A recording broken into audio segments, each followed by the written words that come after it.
Teve mais depoimentos de ex-funcionários, amigos da Cassie Ventura e até uma outra ex-namorada do Diddy, de acusações gravíssimas a tentativas de desqualificar testemunhas. Teve de tudo.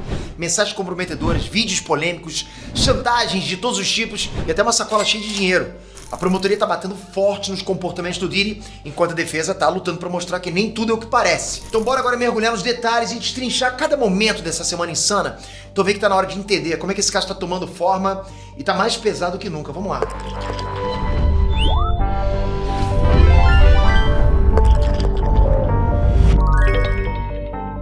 Estranhos, Peter aqui. Bom, a acusação tá apertando o cerco com provas pesadas, enquanto a defesa, tá forte em questionar as testemunhas. O julgamento Diddy, tá dando sola nos melhores filmes de julgamento que você já viu. Mas o bizarro é que tudo tá rolando no mundo real, né? Bom, então antes de começar o vídeo, lembrando, esse vídeo é um conteúdo mais adulto. Não aconselho a maiores de idade assistirem junto com menores de idade. Eu não aconselho nem esse vídeo pra menores de idade, ok? Dito isso, pra quem tá caindo de paraquedas aqui, a gente tá acompanhando todo o caso, semana a semana, mostrando sempre as atualizações desse caso do P. Diddy e de outros casos também do mundo da cultura pop. Então, pra você ficar sempre por dentro, se inscreve nesse canal. E vamos lá. 2 de junho. Lembra da Mia, ex-assistente do Diddy, né, que deu aquele depoimento bombástico na outra semana? Bom, na segunda-feira ela voltou pro banco das testemunhas para continuar respondendo as perguntas. O advogado do Diddy ele trouxe um currículo que a Mia tinha enviado pro Diddy lá em 2010, quando ela se candidatou para trabalhar com ele pela primeira vez. O advogado destacou pro júri que o currículo dizia duas coisas interessantes.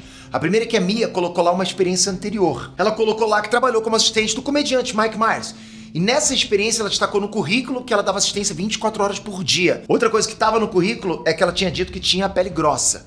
Parece uma coisa nada a ver, né? Mas percebe que isso pode colocar em dúvida muita coisa que a Mia disse antes. Claramente a defesa está pensando assim, né? Como é que pode a Mia se surpreender com a exigência do Diddy se ela mesmo disse que já fazia assistência 24 horas antes? E como que ela fica impactada com intimidade com o Diddy se ela mesmo pôs no currículo informações íntimas, como por exemplo a textura da pele dela? Percebe o jogo aqui? Depois disso, o advogado Diddy trouxe uma série de mensagens que a própria Mia teria enviado pro Diddy entre 2018 e 2019. Todas muito amigáveis, sabe? Falando que amava ele, a família dele, etc. Daí o advogado perguntou se nessa época ela ainda estava presa ao Diddy. Mas o advogado não é bobo, todo mundo no tribunal já sabia que em 2018 e 2019 a Mia não estava mais trabalhando com o Diddy. E essa é uma pergunta bem sarcástica, sabe? Do tipo, ué, mas se ele era tão horrível assim, por que você ainda mandava mensagem pra ele? Sabe? Mais ou menos isso. Mas quem acompanhou o vídeo da semana passada já sabe, né? A Mia não deita pras armadilhas do advogado. Ela manda bem pra caramba. Ela respondeu, né, que na época daquelas mensagens ela realmente não trabalhava mais pro Diddy, mas ela estava presa psicologicamente a ele. Daí o júri fez uma pausa e a treta começou nos bastidores. Uma das promotoras acusou o advogado Diddy de humilhar a Mia como testemunha, né, com voz alterada, perguntas sarcásticas. O juiz concordou e pediu para o advogado ficar ligado para não mais fazer isso. Aí na volta do intervalo a defesa do Diddy resolveu trucar. O advogado resolveu voltar no depoimento da Mia quando ela falou lá do dia que o Diddy pegou o telefone dela e bateu o braço dela com força várias vezes. Lembra disso? O advogado questionou por que ela não buscou atendimento médico depois disso, já que ela ficou machucada. E ela respondeu que ela não teria autorização para isso. Daí o advogado insistiu e perguntou por que ela não gritou quando o Diddy agrediu ela nesse dia. E ela simplesmente respondeu, fiquei em choque. Percebe que mesmo com a dura do juiz, o advogado ainda insiste em ser sarcástico e desqualificar a Mia, questionando as atitudes dela? Até agora, galera, pra defesa, o comportamento do Diddy não é o problema. É sempre a reação dela que tá na mesa, entende? Bom, logo depois, a Mia foi dispensada. A testemunha seguinte foi uma mulher chamada Sylvia Oken. É uma funcionária do Beverly Hills Hotel. Bom, já no começo ela esclareceu que é comum que hóspedes da indústria do entretenimento se hospedem no hotel usando um nome falso. Isso é comum. Mas que nos registros do hotel tem tantos os nomes reais quanto o nome falso que a celebridade usa pra entrar. E ela também contou que se lembrava de algumas reservas feitas pro Diddy com o pseudônimo Frank Black. A gente já falou desse apelido na semana passada. E ela também disse que lembrava que a Cassie Ventura vinha sempre listada como hóspede acompanhante na reserva. Aí o júri viu duas contas de estadias do Diddy no hotel. Uma delas, de 2015, tinha uma cobrança de $500 por danos causados por óleo. Outra conta vinha com uma taxa de $300 para limpar cortinas e uma outra taxa de compra de 5 velas pro Diddy. Dá pra perceber a estratégia aqui, né? A promotoria quer reforçar a vida louca do Diddy nos hotéis. E a gente sabe muito bem o que acontecia quando ele tinha óleo e velas no quarto. Bom, e assim terminou a sessão da segunda-feira, mas a semana estava só começando. 3 de junho. Terça-feira da semana passada e o julgamento completou 15 sessões. Muita coisa já foi exposta, mas muita coisa ainda estava por vir. Então, antes mesmo da sessão começar, o juiz ordenou que os oficiais retirassem uma mulher que estava gritando no salão. A mulher xingava todo mundo ali e defendia o Diddy, né? E foi preciso 3 seguranças do tribunal para tirar a mulher de lá. A primeira testemunha do dia foi um cara chamado Ed Garcia, que trabalhava na segurança do Hotel Intercontinental, hotel que o Diddy foi filmado agredindo a Cassie, ok? E tem um detalhe, essa testemunha também invocou a 5ª emenda da Constituição e pediu para não depor. Daí, mais uma vez, o juiz concedeu ordem de imunidade para uma testemunha desse caso, né? Ele veio falar sobre o vídeo de 2016 do Diddy agredindo a Cassie no corredor do hotel. Esse vídeo é uma das provas mais fortes da promotoria, porque mostra, tipo, sem sombra de dúvidas, a violência que a Cassie conta que sofreu. Ele começa contando que depois da confusão, a Christina Corman, uma funcionária do Diddy, entrou em contato com ele para conseguir uma cópia desse vídeo, porque segundo ela, o Diddy não se lembrava do que ele fez e queria ver o que aconteceu. Aí ele respondeu que só era possível com uma ordem judicial. E aí ela respondeu que se eles fizessem as coisas oficialmente ia ser ruim. A funcionária insistiu na compra do vídeo e chegou até a ir pessoalmente lá no hotel para tentar convencer eles a darem as imagens para eles, né? Mas não teve jeito, o hotel continuou firme, falando que só com ordem judicial que as imagens poderiam sair dali. Daí foi preciso apelar. O próprio Diddy ligou pro hotel e conversou com o Eric Garcia. E ele falou que se aquelas imagens caíssem na mídia, iam arruinar ele. Mas ele poderia pagar ele pelo favor. Daí o Eric entrou em contato com o gerente do hotel explicando o caso e o chefe disse que poderia fazer o que o Diddy pediu por $50 mil. Daí o Ed ligou de volta para o assistente do Diddy e deu o preço. E o acordo foi fechado.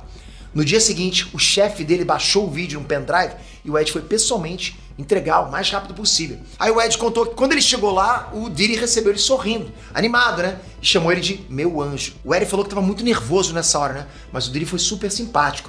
O Diddy saiu para ver o vídeo e voltou perguntando se era a única cópia das imagens. O Ed ligou pro chefe e confirmou que era sim, que ele tinha pagado do servidor depois que ele passou pro pendrive. Daí o Diddy fez uma chamada de vídeo pra Cassie Ventura e mandou ela mesma explicar o porquê que as imagens não poderiam vazar. O Diddy ligou e disse pra ela o seguinte, abre aspas, deixe eu saber que você quer que isso acabe também. Daí a Cassie fez o que o Diddy mandou. Depois disso, o Diddy pediu os documentos do Ed e de outro funcionário de segurança, né? O Israel Flores, que foi a primeira testemunha desse julgamento.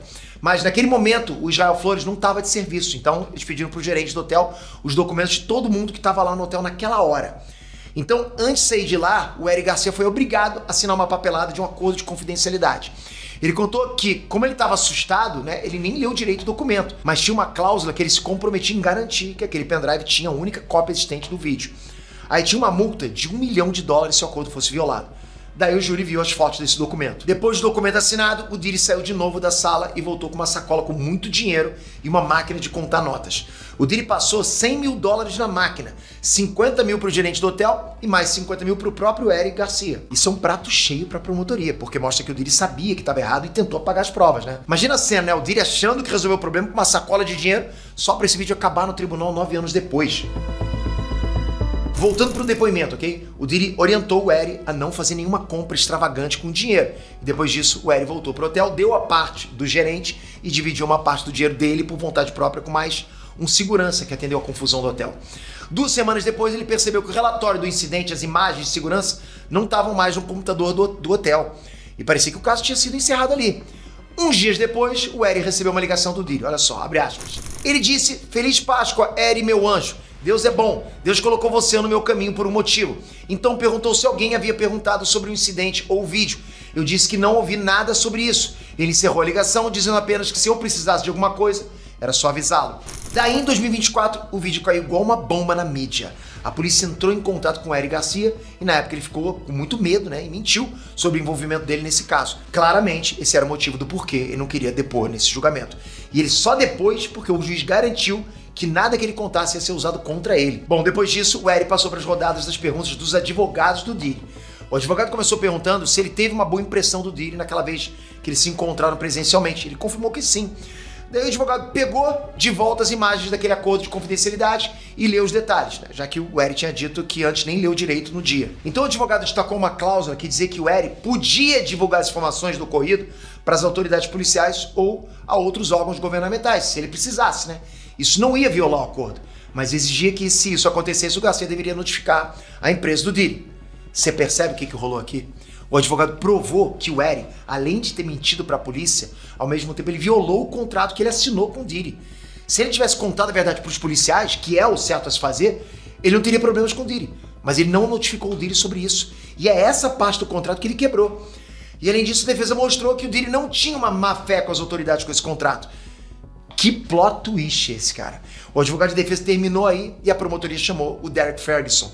Ele foi o chefe do departamento financeiro da Combs Enterprise. É a empresa que incorpora os negócios do Diddy. Essa testemunha foi depor não por vontade própria, né? Mas por uma intimação. Ele disse que trabalhou para o Diddy e as empresas de 1998 a 2017. E era muito comum várias transações de dinheiro vivo, até mesmo para pagar os artistas da gravadora, né? Bom, a promotoria mostrou para o júri os extratos bancários do Diddy em dezembro de 2011.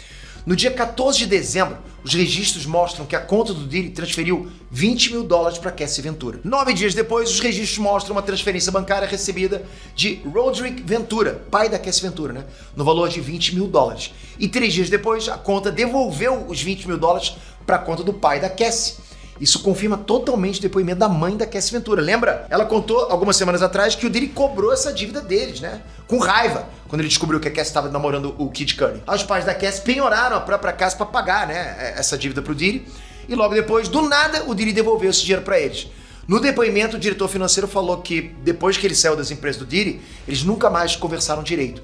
Mas em setembro de 2024, o Diddy voltou a entrar em contato, mandando mensagem, pedindo para eles falarem por telefone, né, se encontrarem. Mas ele nunca respondeu essas mensagens. Você conseguiu se ligar no que estava acontecendo em setembro de 2024? O Diddy foi preso. Daí a testemunha passou para as perguntas da defesa.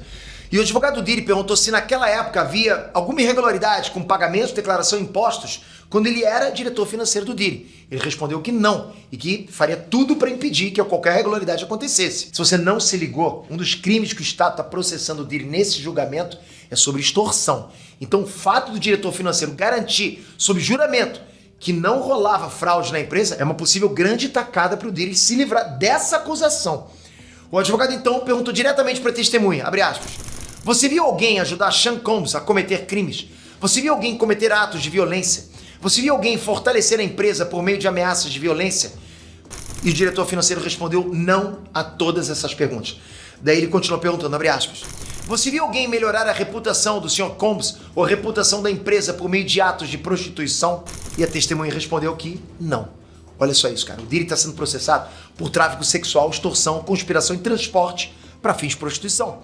E só nessa rodada de perguntas o advogado conseguiu uma testemunha que negou vários supostos indícios desses crimes. Se o diretor financeiro, que cuidava das empresas e das finanças pessoais do Diddy, diz que não viu movimentações de nada disso, agora a defesa está com ouro na mão. E assim terminou a sessão de terça-feira. 4 de junho. O dia começou agitado, né? A promotoria chamou o Frank Piazza para depor. Ele é editor forense de áudio e vídeo. De cara, ele já garantiu que as imagens do sistema de vigilância do hotel em 2016 não foram alteradas, ok? E ele também montou um vídeo com a sequência de eventos do dia que o Diddy bateu na Cassie no corredor do hotel. E essa sequência tinha imagens inéditas daquele dia, em ângulos diferentes. Aí depois que o júri viu tudo explicadinho naquele dia do hotel, a testemunha contou que ele aprimorou o áudio e as imagens de 10 vídeos explícitos recuperados de um laptop que a Cassie Ventura entregou para o governo. Os vídeos lá foram gravados em 2012 e 2014 e foram recuperados do perfil do usuário Frank Black no laptop, o mesmo nome que o Diddy usava para se hospedar nos hotéis, lembra? Bom, a promotoria incluiu esses vídeos como provas no processo, mas elas foram apresentadas sob sigilo, né? Ou seja, só pessoas autorizadas poderiam ver. Bom, daí a testemunha foi liberada pela promotoria e ele foi para o interrogatório com os advogados do Diddy. Já de cara, os advogados perguntaram como que ele conseguiu os vídeos do hotel em que o Diddy agrediu a Cassie. E ele respondeu que recebeu o material da promotoria e não sabe os detalhes de como eles conseguiram esses vídeos. Depois dele, a próxima testemunha convocada foi a Brianna Bongolan, uma amiga da Cassie Ventura. Ela disse que já tinha 1 ano de amizade com a Cassie quando ela conheceu o Diddy pessoalmente. Ela já tinha visto a Cassie machucada e presenciou os dois brigando por telefone. Mas mesmo assim, a Cassie teria insistido muito para que a amiga conhecesse o namorado dela. Em 2016, elas viajaram para fazer compras. No final do dia, elas chegaram no hotel e receberam uma mensagem do Diddy. A mensagem era simplesmente uma lista de todos os lugares que elas foram naquele dia, mesmo sem nenhuma das duas terem contado para ele.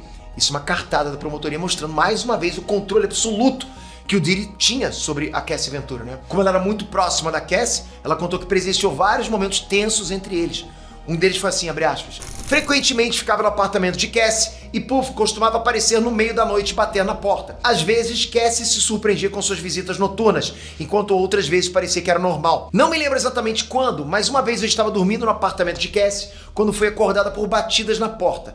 Puff estava batendo na porta. Cassie saiu do quarto e foi até a sala e Puff já estava dentro do apartamento. Eu só me lembro de ver uma faca sendo atirada na direção dela. Cassie atirou a faca de volta, mas não atingiu, e ele foi embora depois disso. Não liguei para a polícia depois, eu só estava com medo do Puff. No depoimento ela contou também que o Diddy já ofereceu diferentes tipos de drogas para ela, e ela e a Cassie costumavam usar drogas juntas. Ela contou também que o Diddy já tinha ameaçado ela verbalmente em uma outra ocasião, mas ela não fez nada sobre isso. Daí a promotoria pediu para ela contar o caso mais importante, e provavelmente o principal motivo deles terem convocado essa testemunha. Olha isso, abre aspas. Era setembro de 2016. Eu estava dormindo com minha ex-namorada em um sofá no apartamento de Cassie, quando vi Puff batendo na porta. Cassie estava em seu quarto. Antes que Puff entrasse, levei minha namorada para se esconder no banheiro de hóspedes e depois fui até a sacada para parecer casual. Eu a escondi porque não queria expô-la às coisas que vejo. Eu tinha um cigarro de maconha na sacada, estava de costas para a porta e Puff basicamente veio por trás de mim. Ele me levantou e me colocou em cima do corrimão. Agarrei o peito de Puff e ele me segurou pelas axilas sobre o corrimão. Estávamos a 17 andares de altura. Meus pés estavam pendurados acima do corrimão. Ele gritou repetidamente: "Você sabe que diabos você fez?" E eu respondia: "Não sei que diabos eu fiz." Depois de cerca de 15 segundos pendurado no corrimão, ele me arremessou contra os móveis da sacada. Fiquei apavorado, mas por causa da cocaína, ganhei um pouco de confiança e simplesmente ignorei. Enquanto caía sobre os móveis, ouvi Cassie perguntar: "Você a pendurou na sacada?" Ela parecia estar incrédula. Ouvi Cassie e Puff conversando e ouvi algo sobre minha namorada estar na casa. Depois disso, Puff foi embora. Voltei para o meu apartamento. Eu estava tremendo muito. Bom, depois dessa história, o júri viu fotos dos hematomas da Breonna depois daquela noite. E ela completou o depoimento contando que o Diddy ligou para ela uns dias depois e ela dizia que não queria ter problemas com ele. Depois disso, eles acabaram se encontrando e tentaram ser legais um com o outro. Ela contou também que nunca denunciou isso para a polícia porque tinha medo do Diddy e que teve pesadelos, paranoia. Mas isso passou com o tempo. Ela contou também que em 2024 um amigo em comum ligou para ela em nome do Diddy e ofereceu um acordo, mas ela não aceitou. E depois disso ela abriu um processo contra o Diddy de $10 milhões pelo que aconteceu com ela na varanda da Cassie. Bom, a promotoria encerrou e a Breonna passou para as perguntas dos advogados de defesa. Galera, advogado Diddy chegou logo na voadora perguntando, abre aspas: "Você concordaria comigo que você e Cassie tinham um sério problema com drogas?" A Breonna concordou que sim. Daí a advogada perguntou se ela e a Cassie usavam drogas antes dela conhecer o Diddy. E ela respondeu que sim. Você pescou essa? A advogada quis deixar claro que nem a Breonna nem a Cassie usavam drogas por causa do Diddy, mesmo a testemunha tendo sugerido que o Diddy incentivava isso no depoimento, que ela deu para a promotoria. A advogada pediu para ela então contar se ela e a Cassie conversaram sobre o incidente da varanda, já que as duas, a Breonna e a Cassie, estavam com processos contra o Diddy na justiça. A Breonna contou que sim, que ela e a Cassie conversaram sobre isso por causa dos processos. Talvez a defesa do Diddy esteja querendo mostrar um toque de conspiração aqui, percebe? A advogada pegou o registro das entrevistas da Breonna com a promotoria da época que eles estavam preparando o caso. E daí ela começou a comparar alguns detalhes que ela contou lá atrás na entrevista e o que ela tinha contado ali no júri naquele dia. E foi mostrando que as coisas não batiam tão certinhas assim. A Breonna foi tentando esclarecer cada ponto, mas o efeito já estava ali. A advogada colocou todo mundo em dúvida sobre a veracidade das coisas que a Breonna contou no julgamento. Bom, a sessão acabou por ali, mas a Breonna ia voltar para o banco das testemunhas no dia seguinte. 5 de junho. Bom, a Breonna voltou para o banco das testemunhas. A defesa do Diddy continuou pressionando ela sobre as coisas que ela tinha dito lá nas entrevistas com a promotoria e o depoimento dela na frente do júri. Daí a advogada perguntou se depois disso a Breonna ficou com medo do Diddy, e ela respondeu que sim. Então a advogada perguntou por que a Breonna foi no show do Diddy semanas depois do ocorrido na sacada. A Breonna respondeu que não ficou perto do Diddy nesse show.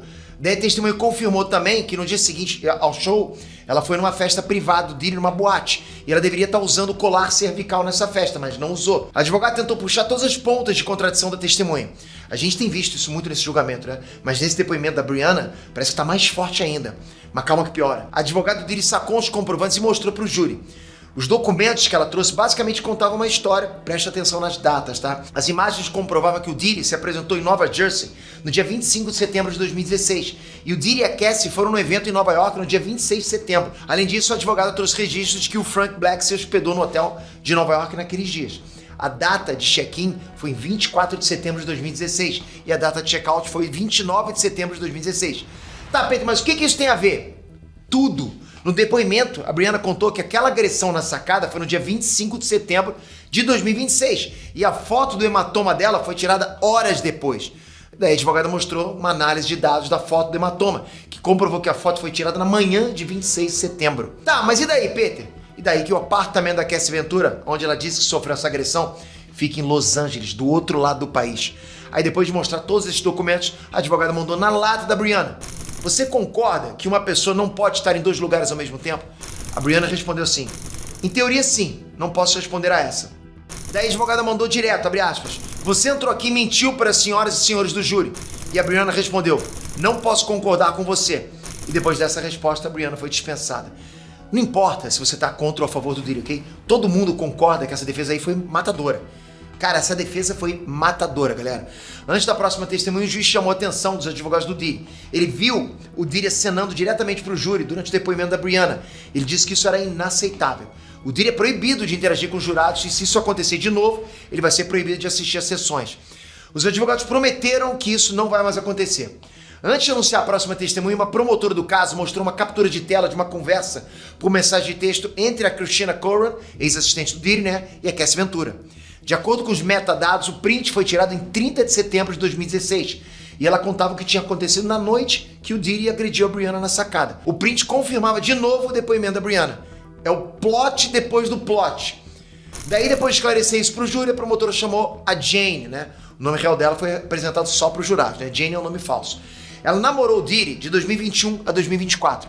Ela falou que era perdidamente apaixonada pelo Diddy e que no começo, tudo era incrível com ele. Ela confessou que tinha usado drogas 2 vezes na vida até conhecer o Diddy, mas que depois, durante o namoro, ele oferecia drogas direto pra ela e ela usava com ele. A Jane contou também que o Diddy deixou claro que gostava dela, mas que estava saindo com várias mulheres. Daí ela disse, abre aspas: eu gostava dele, então estava tudo bem. Eu entendia isso como um relacionamento aberto e não achava que a monogamia fosse uma opção, mas no meu coração eu só queria ver Sean, então eu era monogâmica. O relacionamento deles durou até a prisão do Diddy, em setembro de 2024. No começo do relacionamento, ela se mudou para Califórnia para ficar mais perto dele, E ele mandava sempre dinheiro para ela, simplesmente porque ele queria. Nesse período, a Jane disse que aprendeu muito sobre como o Diddy gostava das coisas muito safadas. Daí ela contou um monte de intimidade, e tudo isso serve para reforçar um padrão. Mesmo num relacionamento estável, o Diddy fazia as coisas aparentemente da mesma forma que nas festinhas de hotel, com velas, óleo, essas coisas todas, que você já viu no julgamento. Daí, com mais alguns meses de namoro, um dia o Diddy chegou pra ela e pediu pra imaginar como que seria ela fazendo coisas com outros homens. E ela disse que era ok. Daí o Diddy disse que eles poderiam realizar aquilo naquela mesma noite. E ela disse ok, mas no fundo ela só concordou porque o Diddy estava muito animado e ela não queria decepcionar ele. Na mesma noite eles foram parar num hotel. Ela disse que os assistentes do Diddy estavam arrumando tudo, acendendo velas e tal, como o Diddy gostava. Ela disse que ficou nervosa e o Diddy disse que era para ela ficar tranquila, porque ele conhecia o cara que ia chegar e ele era gente boa. Naquela noite a Jane acabou fazendo tudo com um cara chamado Don e o Diddy ficou assistindo. Depois que o cara foi embora, ela e o Diddy continuaram lá de boa. Ela achava que aquilo tinha sido uma aventura, mas acabou descobrindo da pior forma que aquele ia ser o novo normal para eles. Abre aspas. Eu me senti animada, fiquei feliz, era um tabu, era divertido. Me diverti muito com meu parceiro, mas achava que era algo que íamos fazer apenas uma vez e que poderiam fazer novamente em alguma outra ocasião aleatória. Eu realmente senti que aquela noite se abriu como uma caixa de Pandora no relacionamento, mas isso simplesmente definiu o tom para o nosso relacionamento dali pra frente. Era uma porta que eu não consegui fechar pelo resto do nosso relacionamento. Daí a promotora perguntou por que ela queria fechar aquela porta, ou seja, parar de fazer as coisas com outros caras. E a Jane respondeu que muita coisa aconteceu e era demais pra ela, E o que ela queria mesmo era só estar com o Diddy e mais ninguém.